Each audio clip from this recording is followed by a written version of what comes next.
Watch your step, this way. We're walking.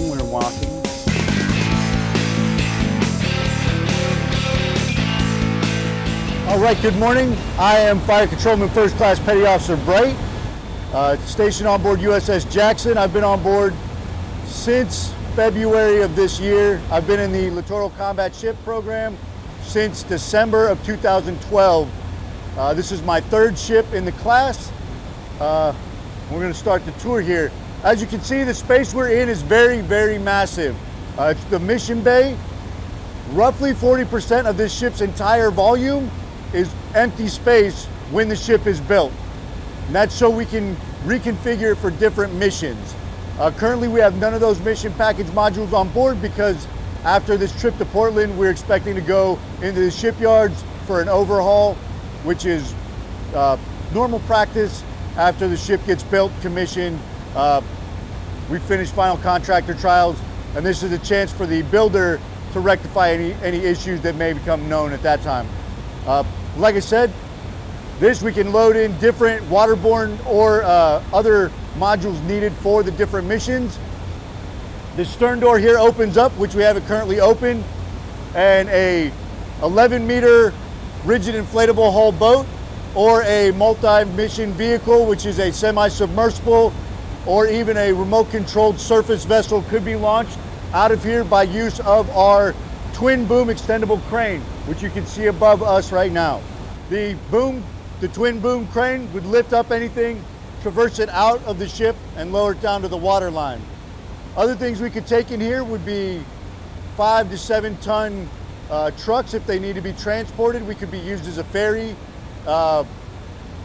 Armored assault vehicles, there's a plan for some of those, so we do have a way to bring those on board and move them around the battlefield. Because of our speed in excess of 40 knots, it allows us to move things from one side of the battle space to the other very, very quickly and very efficiently. Should we bring on containers, which would be berthing modules for personnel or equipment as necessary, we would use this piece of yellow gear behind me. It is the Mobicon. It articulates out, it extends, opens up, and can pick up any standard shipping container or anything set on that sort of platform. And we can bring it in through a side door we have just aft of me. That whole side door opens up, and we can drive things on and off the pier.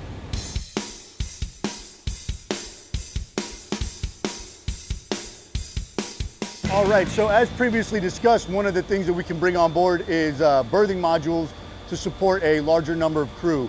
Currently, we have 62 people on board for the crew from various crews, not just USS Jackson's crew, but we also have LCS Crew 206 on board, as well as Mine Warfare Detachment 3. So some of those ladies and gentlemen have been sleeping out of berthing modules, much like this one. The accommodations aren't the worst in the Navy. It's pretty standard.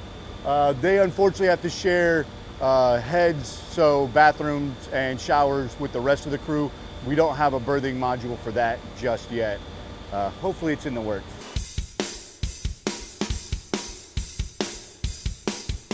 One of the things we actually do shortly after we check on board is we have to figure out how to get from our living spaces and our working spaces out to topside spaces in the event that there's a fire or other casualty like that where we would need to get to fresh air. So most sailors on board are very versed at moving throughout the ship quickly. We kind of know where we are. As you can see, I'm walking backwards without having to look. As long as someone doesn't run into me, we'll be good.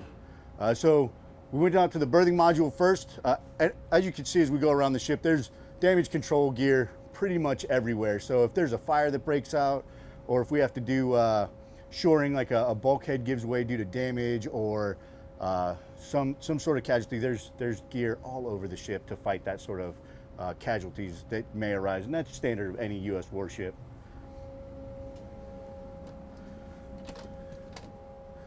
So what I'm about to show you is going to make a lot of the fleet jealous.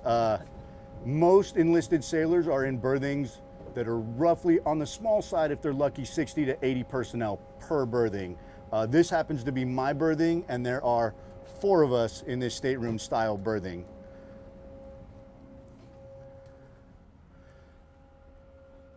So each berthing has 4 racks, our own commode and shower in every 4-man berthing.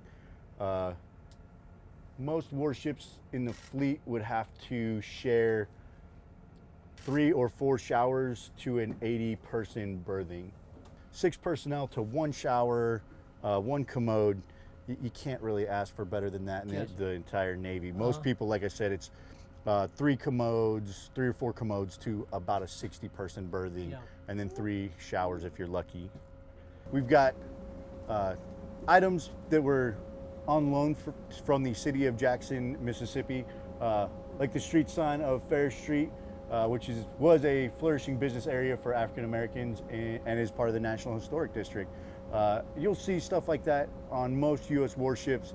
Their namesakes generally have items from, if it's named after a person, either personal effects from that person, or if it's a city or area, it'll be things of this nature from the city. All right, so moving forward, see if Doc's in. So our medical department on a larger ship would include officers and corpsmen. Us being a small crew, the Navy's mandated that we have just 1 independent duty corpsman. I don't believe he's in right now. He's probably still up in the hangar bay. We'll try to hook up with him later, and he can show you off all of his gear, I guess. He doesn't have a lot, but he's very well versed at it. And like on most Navy warships, your corpsman is lovingly referred to as Doc. So we will try to find HM1 later. Of course, we have the wardroom. This is where the officers all eat. We'll be moving, because we're moving aft to forward, we'll be getting to the mess decks and the mess line shortly. Officers eat here. Unlike most of your bigger warships, where your wardroom is attended by food service attendants, which can be sailors from any part of the ship, who will either serve the officers, or the officers will request food, which will be plated by those food service attendants and then given to the officers or brought directly to where the officer's sitting. On board here, because it's such a small crew, everyone does their own messing, which means they'll go grab their tray, they'll go through the same mess line as everyone else, including our captain. Will go through the same mess line. He'll get the same food as us. He will bring his food to the wardroom, as will all the rest of the officers. They will eat here, then they will take their trays into our scullery, which is where we wash and sanitize our trays.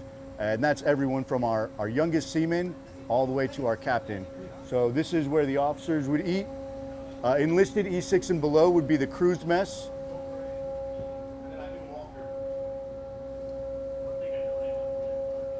One thing you can kind of see as you move around, regardless of your pay grade, we all kind of have the same living standards. And that's the nature of a small ship and a small crew. We just don't have the room or the personnel to really be splitting stuff up. Gentlemen. So the Lieutenant Commander was jokingly saying that the coffee pot never stops, which is true. Yes. U.S. Navy runs on 2 things, coffee and DFM, diesel fuel marine grade. There's a bunch of different names for it, but the joke is that's all sailors need to keep the Navy fighting. So, as I was saying, everyone goes through the same mess line. This is the mess line. You would start at the far end and work your way this way. We're going to actually go through the mess deck, or through the galley here where they prepare food. The CSs are very busy though, so we ask that you don't disturb them. You know, sharp knives and looking over your shoulder is not the way to go. So after you would eat, I know we're doing this a little bit backwards, but after you would eat, you would bring your dishes here, you would rinse, wash, rinse off the soap, stack your tray here, and then run it through this little sanitizer next to you. If you were the last person to load up one of the trays and run the dishes through the sanitizer, you will also be the one drying off the dishes and putting them away. Exceptions would be if you're trying to get to watch, which then the polite thing would do is ask the next sailor, hey, would you mind picking up the slack for me? So this is the entire galley. All the food that's made is made right here by fine young Navy sailors, women and men. We only have the 1 grill. We have no fried food on board. We're trying to get healthier. I know I don't look that great in shape, rounded as shape, I've heard. 1 grill, Our hotline is here. One mixer. Looks like we're having chili mac for lunch. Pretty excited. 2 coppers for hot food, and our ovens. Everything gets made in this little space for 60 plus. Today, I believe the numbers with all our ship riders is up over 100, so they are making over 100 meals for just lunch. They already made 60-ish meals for breakfast, and they'll do the same for dinner. So 3 meals every day, regardless of what's going on. Like I same time every day? Usually, this morning it was a little earlier for breakfast because we had to get the ship underway, and last night they pushed it a little later because we knew we were going to have a late night coming in. So this is CS1 Smith. He is our food service officer, culinary specialist, first class. He is also the head of all the cooks on board, and this is my 3rd LCS ship, 3rd crew, and they're the best. They really are. Appreciate it. Appreciate it. Yeah, CS1 Smith. The ship, when it was designed, is designed to be able to get underway for approximately 21 days. We're working on modifications of the ship when we go into what's called PSA, or post-shakedown availability, when they do a little bit more modifications of the ship. So we have a little bit more storage in order to take more people on underways with us. The 3 storage areas that we have right now are our dry provision storeroom here, our reefer, or our fresh fruit and vegetable and dairy box, which is here, and our freezer, which is right there. These are the 3, and only 3, minus a couple small cabinets that you see for coffees and creamers and things like that, that we have in order to provide all of the meals for day-to-day operations as well as all of our underway operations. With a full loadout with what we have as the ships are coming out of the shipyards right now, we have the capabilities of getting underway for approximately 14 days. They're working on getting a little bit more storage in the ships to come so we can have the ability to take more people on, boost the number of crew members, and still have the stowage capabilities to be able to feed all of those crew members. So right now it's about 14 days straight underway before we would have to come back in to, boost our supply level again, fresh fruits and vegetables, dairy, and bring us back up to our high level. Or get an underway replenishment. When the ships come out, they have to qualify. They have to go through qualifications to be able to do a vertical replenishment, where helicopters come and drop our food off onto the flight deck. But we do have those capabilities. We have the manpower. We have them trained up to be able to do so. So yeah, that's coming down the pipe. This is the laundry facilities on board. So your larger ships of the fleet, you would put your dirty clothes into a dirty clothes hamper, which would then be picked up by whoever's doing cleaning of messing and berthing, and then they would send it down to ship's laundry. You would have SHs or someone running hotel services. They would wash your clothes. It would be returned to your berthing. People doing berthing cleaners would put it on your rack, and then you'd put it away from there. Here, again, the small crew mentality. Everyone has to pull their weight. We just have a washer and dryer here and another one behind our door here. So when your clothes start to get dirty, you wash them, you dry them, you put them away. Nobody takes care of you here. At this point on most ships, where your forward mooring station is, which is where the lines go off the ship to the pier, you would also have your anchor. We do not. Our anchor is 1 deck above, which we'll be going shortly. It's pretty sparse. There's racks for forward storage, miscellaneous parts, things that we might need due to runtime hours on engines, oil filters, things like that are stored up here. Our engineers also work out of here. This is their office back behind you, which is the general workshop. We do not have repair facilities on board. More of your larger ships, their general workshop would include drill presses, lathes, that sort of thing. Again, small crew, small ship mentality. We don't have any of that on board. If we needed a major repair, we'd pull in and either get someone in the Navy to take care of it or contract it out, depending on the nature of the job. Oh, nice. So this is the foredeck. We are now 2 decks above the forward mooring station. As you can see, one of the things that makes this ship special is this little hatch right here, this plate. Currently, there's nothing in that station, but it is set up for one of our mission zones. Either vertical launch Hellfire can go in there, or a 30mm chain gun. Basically anything that's designed to be in there. I'm gonna take these glasses off before they get all fogged up. Forward of that, you see our 57mm Bofors rapid firing cannon. One of the special things about it, besides firing at a rate of 200 rounds a minute, is that we have 3P ammunition, which is basically a round filled with 1,000 or so tungsten pellets and can be programmed via something very much like Bluetooth before we fire it. So we can tell it to detonate when it hits a target, before it hits a target, after it hits a target. So we pay for 1 round and it can do what you would normally have to carry several different rounds for. 2 decks down, there was a hatch that I said was the magazine. That's where all the ammunition's kept for that gun. It is then loaded onto an elevator that lifts 2 rounds at a time all the way up, and it has 3 magazines inside per side. It's got an intermediate magazine, it's got a ready magazine, and then it's got the actual load into the gun. So you could have multiple types of ammunition in both sides. You could have the 3P in one side and then the training round in the other. So you could get spot, correct for splash, that sort of thing with a cheaper round, and then use your more expensive destructive round without having to stop, download, and change out. And that's the bridge up there. We'll be going there shortly.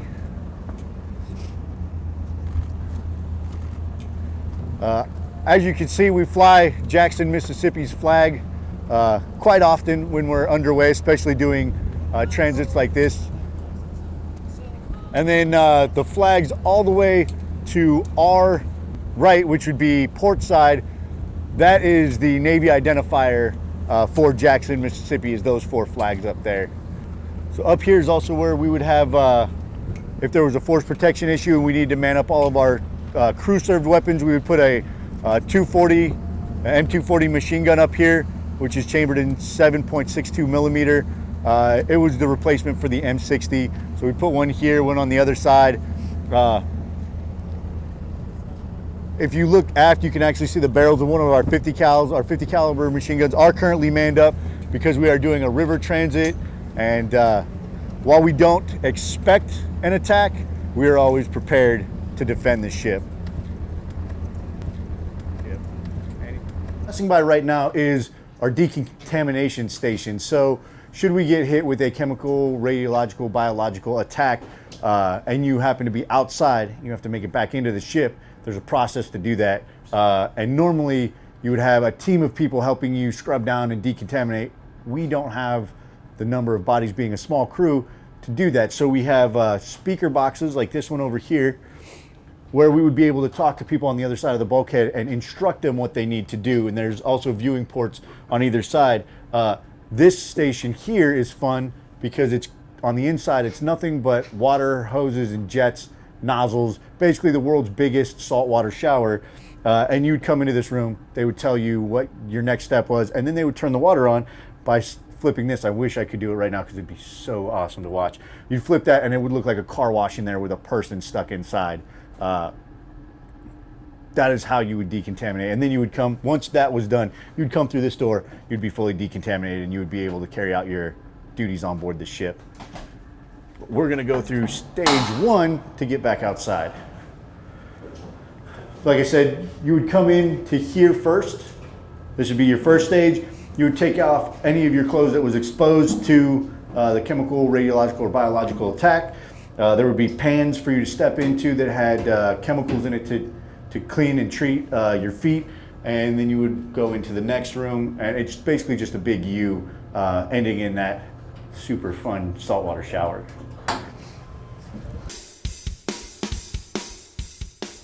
If we needed fuel while we were out to sea, this rig here actually accepts a probe. It's pretty standard for NATO forces, and there'd be a refueling ship about 300 yards to that side of us, 200 to 300 yards to that side of us, and we would fire lines over to them, or they would fire lines over to us, and then we'd haul over line, which would then be attached to cable.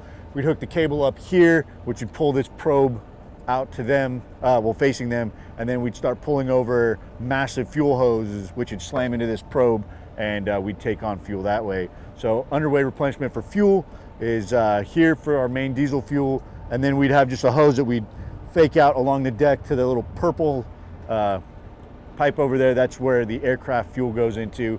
And then if we needed stores underway, we would just helo them back onto this flight deck, which is the largest flight deck that you will see on any small ship of this nature. It's about the same size as a LPD class ship, which means we can land almost anything. No V-22 Ospreys, just due to the heat that they put off from the engines, and MH-53s, which are also known as the Sea Dragon or the Jolly Green Giant.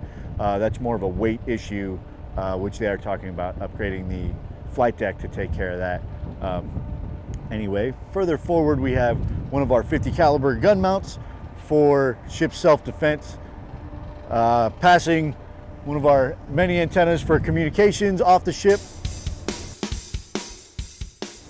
Life rafts, we have twice as many life rafts on board than we need, standard Navy issue. And that's just because if you take a hit, take damage, and you need to abandon ship, you want to make sure you have more of these than you need. These will fit 50 people per life raft. We have 4 currently on board, and they just fall in the water, self-inflate. We swim out to them. Hopefully we don't ever have to do that on board here, because that means something bad happened. So we were talking about the flight deck being fairly massive for a ship this size. We have before launched 2 CH-60 variant helicopters at the same time, one from up forward on this part of the flight deck, and then the other one aft, where that gentleman's standing over there. They both took off at the same time, came off from the ship. We also have the capability of launching the Fire Scout, which is a remote helicopter. It's like a drone helicopter. Currently mostly for surveillance. The next version that's supposed to be making out should be weaponized. And that we would just launch from. Also back where that gentleman's standing, there's a small radar we don't have currently on board. Due to the shock trials we went through, they didn't want to install it. We'll be getting it after our PSA. And that can fly surveillance missions, search and rescue missions, all without endangering pilot or any enlisted members that would be running the payloads, whether that be cameras or weapons. So we do have that capability. It's one of the few ships in the Navy that's set up already for Fire Scout, which gives us just one more versatile tool without having to put more people on the ship. Standard, we would deploy with 1 60 Seahawk variant and 2 Fire Scouts, which are currently not on board, unfortunately, but we do have pictures of them if you would like. Your standard 60, this is just kind of showing a little bit of what we're capable of bringing on board. The NLOS missile non-line of sight, that's been replaced by vertical launch Hellfire. This is a picture of one of the 30mm weapon systems before it's installed as the mission package we talked about earlier. CRAM is staying on the ship all the time. It is a close-in weapon system with 11 rolling airframe missiles for ship self-defense, point defense capabilities. And that's 11-meter rib that we'd bring on board for boarding, search, seizure, that sort of stuff.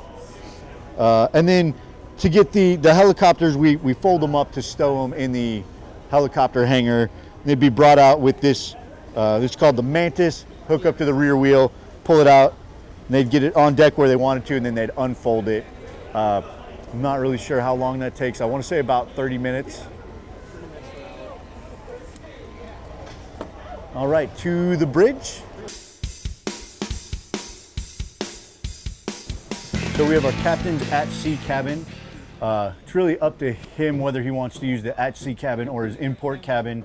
And it also depends whether we bring a chaplain on board or another officer that he would want to share quarters with. So we have an integrated ship and combat information center. Most ships have the bridge, and then at a location usually further inside the ship and down would be the Combat Information Center. Yes. So a standard U.S. Navy warship would have anywhere from 25 or more people just for safety and navigation. You'd have someone monitoring the charts, where you're going, where you're at, where you've been. You'd have a bosun mate of the watch passing words over the ship's internal communications system. You'd have him, he'd be keeping the log. You'd have a officer of the deck, a junior officer of the deck, a helmsman driving the ship, a lee helmsman possibly operating the throttles for the ship. So it'd basically be like having someone for the gas pedal of your car, someone for the steering wheel. And then someone backseat driving would be your officer of the deck, conning officer, that sort of thing. Traditionally underway, your officer of the deck would make a course change. So he would tell the junior officer of the deck, change the ship, course 038. Repeat back, 038I. Then he would tell the conning officer, move the ship to course 038, 038I. Go back and forth, all the way down to the helmsman. The helmsman would actually make the course change and then repeat all of that back up, saying that they've steadied up on course.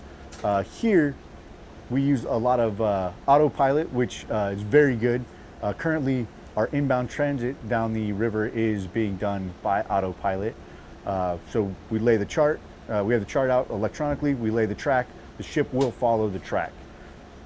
Within parameters that we give it. No turns greater than this, no speed changes greater than this, and it will do all of that. We've gotten underway from our home port in San Diego, pulled away from the pier, hit start on the autopilot, and it took us all the way. And San Diego is notorious for pleasure craft, people just enjoying the weather. I personally like your guys' weather, but so to avoid that, that's the only time they take control. Move out of the way of danger if necessary, and then as soon as they relinquish control, it goes straight back onto autopilot. So we will be going up here shortly. We only have 2 people on watch doing all of that, and it's just our officer of the deck and junior officer of the deck. And you're saying it's usually what, about 10 usually, to 12? Usually 15 or 15, more, okay. because then you also have the aft lookouts, you have the port and starboard lookouts, and they're just there to monitor what might be around, listen for foghorns, stuff like that, and that's not even including at low visibility. Low visibility, you'll increase those numbers.